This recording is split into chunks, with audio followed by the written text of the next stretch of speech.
Hi, my name is Morris Scott from MrYoMoMusic YouTube channel, and this is a YouTube instructional video on how to create a virtual choir video song selection. We realize that many choirs have been sidelined because of the pandemic, so we just want to create a simple, easy-to-use video to help choirs get activated again in ministering, even if it's online. So let's get started. Step one is to create an audio track, create or otherwise obtain the audio track through proper licensing, do your homework, get in contact with the right people. The format should be in MP3 or other common audio format, because you want to make it a format that when you get to your video editor, it will be able to accept that.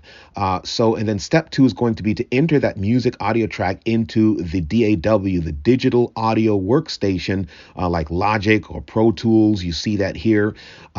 Or any DAW that gives you the ability to add tracks, to edit the tracks, and to bounce it into an MP3 format. All right. I think GarageBand should do the trick as well. Step three is to make a guide video for each choir section, soprano, alto, tenor. You see here an example of me giving a guide video. You're going to sing the part with the audio track playing. You will have to tell the choir to listen to this in earphones while recording their video a cappella. This will allow all the choir parts to be recorded in the same timing. Listening with earphones will prevent the video from containing background music because you don't want to have like 32 videos with background music combined. You just want the voices and you'll use the separate music audio that you have. This will provide a cleaner sound. Another note about the guide tape is that if the chorus is sung 4 times, you don't have to record the guide with 4 choruses. Only 1 is okay. 4 times will use a lot of file space and create problems with choir members returning. You did see my hand go up a couple of times. I should have put it up a little bit more, because if you're directing it, you're probably going to get a better start and finish time from the choir. So it's good for you to direct. Step 4 is to send the guide track to everyone with instructions. You can send it via a link. I've recorded a video and then uploaded it to YouTube and then sent just the link to choir members. You can see an example of this on MrYoMoMusic on YouTube. You can adjust the privacy settings so that only those with a link can access. Step 5 is to obtain a video from each singer. People have different phones with different capabilities. You can give them various ways to return it via text, video, email, WeTransfer.com, Dropbox, WhatsApp. AirDrop works too. You can see here the singer using earphones to listen to the music, but singing into the video recorder so that we only hear his voice. Very important. Step 6 is to enter just the audio of each person's video received into a separate track on the DAW, the Logic, the Pro Tools, etc.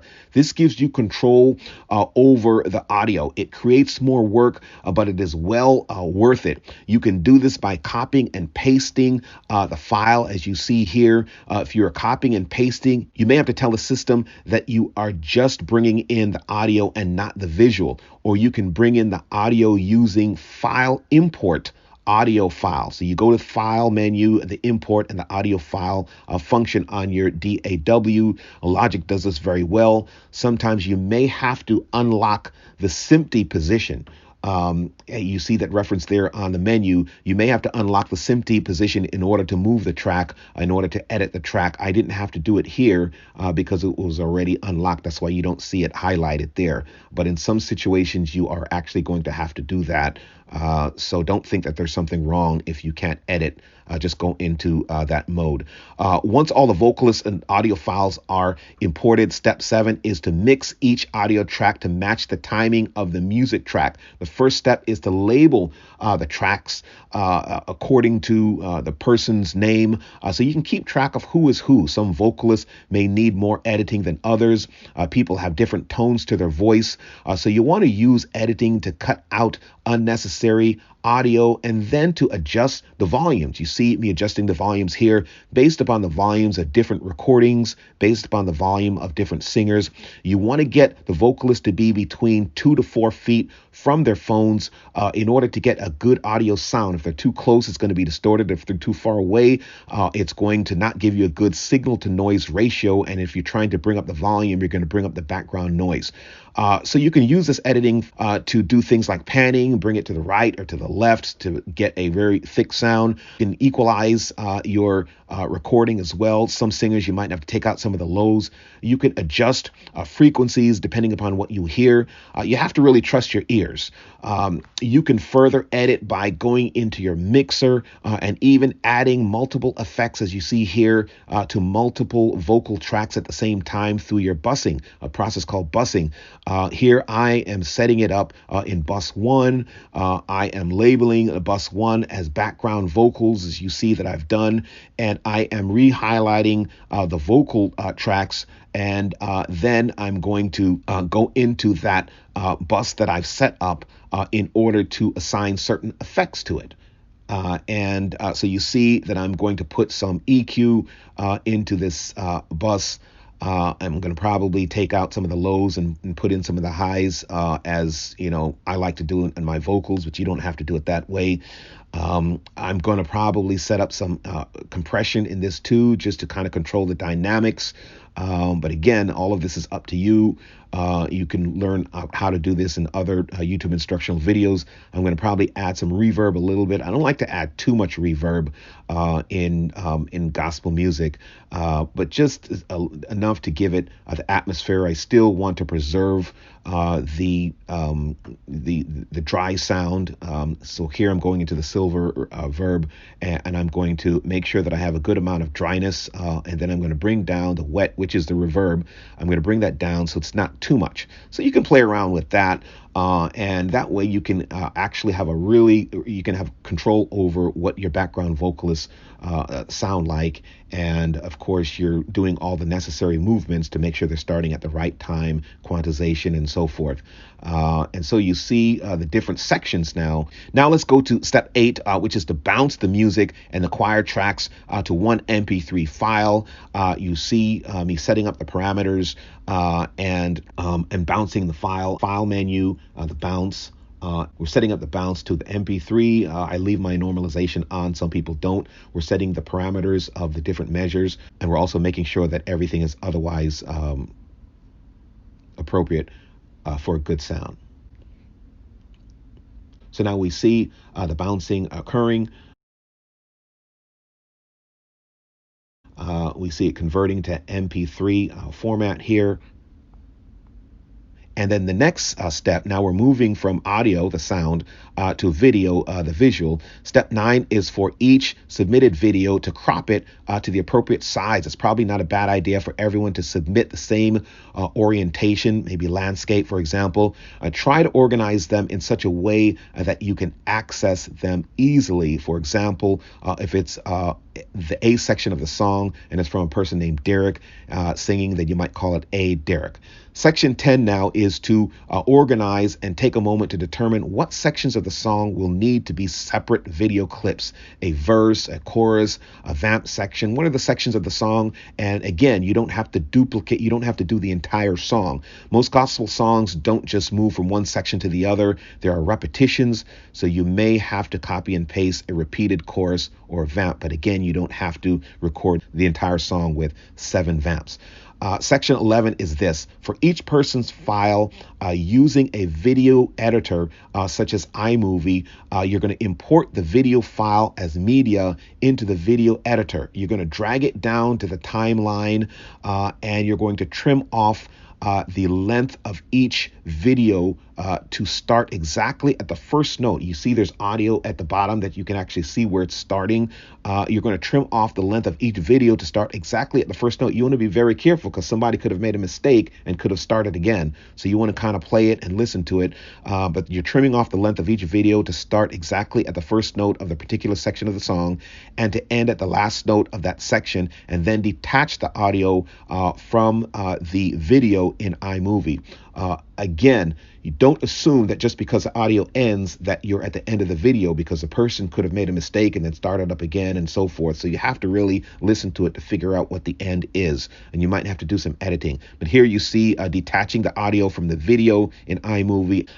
This allows us to use just the audio that we've created, the MP3, and just using this video. Before we save, we want to make sure that it's cropped properly. And so you see me going to the upper right-hand corner and making sure that the cropping is done properly, so that when I do the collaging, I don't get something that's improperly cropped. And then saving the video without the audio.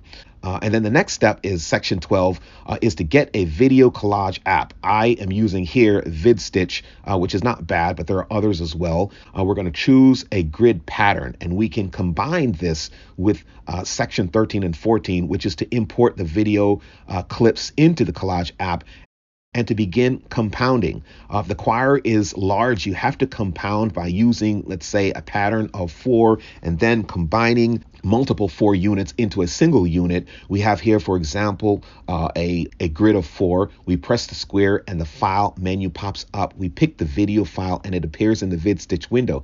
We can adjust the place of the picture and its size. We do the same with the next block, but instead we choose another video from another choir member. I'm choosing the same video, the same person, because I only have one, but you choose the next choir member, and we do the same with the third block, and the same, of course, with the fourth block. We can edit the boundaries, as we see here. We can change the boundaries to lighter or darker.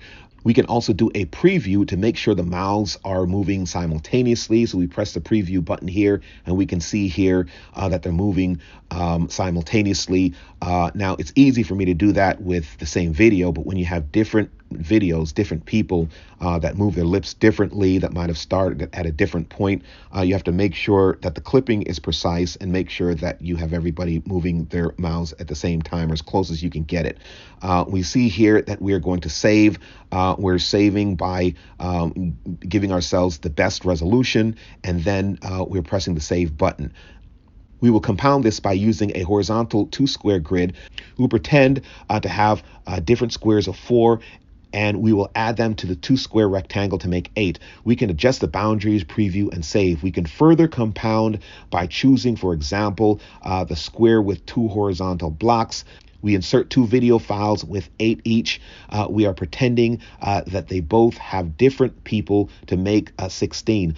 We could compound one more time using a rectangle 2-square grid to make 32 voices. Step 15, when you have the completed collage videos, then open the video editing app, the iMovie, for example. Upload both the video sections and the MP3 audio to the video editing software. Here I did the video first, but usually I do the MP3 audio first at the bottom and build my way up from the foundation up, especially since the MP3 will be the full length of the song. Here I cropped the video collage for size to make it fit the best in a horizontal position, which is the way that most TVs and computers, phones, and church screens play. After that is done, I'm going to drag it down to the timeline. I'm going to make sure it's sized again. You have to try each to make sure it works. Here now I am importing my MP3 file, which I should have done first. It appears at the left. I drag it to the very bottom of the screen, below the bottom video. I can now see where the video is in relation to my music, to my audio music. Note that if you do not have the choir singing in the first note of the music, something will have to be there, even if it's a still picture, which you can always drag out for any length of time. Section 16 is to add each video song section into the video editing software, aligning them with the audio track. So you're going to have other sections that you're actually going to be adding on there. You can add transitions if you'd like between these sections, but you have to be very careful that your transitions don't mess up your video's alignment with the audio. Again, what you're going to be doing is you're going to be checking to make sure that the lips of the choir are moving in sync with what you hear in audio. Section 17 is to apply any effects in the video, editing effects, picture-in-picture, cutaway, transitions, titles that you can overlay on top of the video clips. Section 18 is to export it as a file. Remember now, this video is simplified, but you will have multiple video clips and repeated clips depending upon how many choruses are in the song and how many vamp cycles are in the song. The Section 19 is to make sure the editing software saves your work when exiting. Don't just X out of the window. When you press the icon called Projects on the upper left part of the screen below the File menu, and it has a left arrow on it, the system will prompt you to give the file a name if you have not named it already. So just make sure you do that. Listen, I hope this video is helpful. Listen, my sincere desire is that this will allow choirs to become reactivated in this environment where physical proximity is not possible. And my ultimate hope is that the gospel can be spread through music and the people of God uplifted through music. If this video is helpful to you, please give it a thumbs up and share it with others on your social media. This is Morris A. Scott from MrYoMoMusic YouTube channel. Blessings.